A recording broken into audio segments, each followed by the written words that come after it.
ඔන්න අදත් අපි අලුත් vlog එකකින් හම්බ වෙනවා.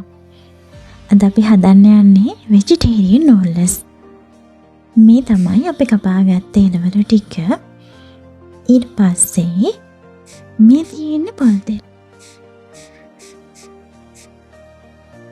මේ තියෙන තඹගත්තු noodles එක. ඒක වතුර බේරලා අපි පොල් තෙල් ටිකක් දැම්මා. තෙල් ටික රත් වෙනකොට leeks, carrot, ගම්මිරිස්, කෑලි මිරිස්, ලුණු කුඩු ඔක්කොම දාලා අපි හදාගත්ත noodles එකත් මේකට දාලා mix කරා. මේ තියෙන අපි හදාගත්ත noodles එක. එතකොට මේ තියෙන්නේ අපි හදපු හාල් මැස rice එක. මේක අපේ අලුත් recipe එක.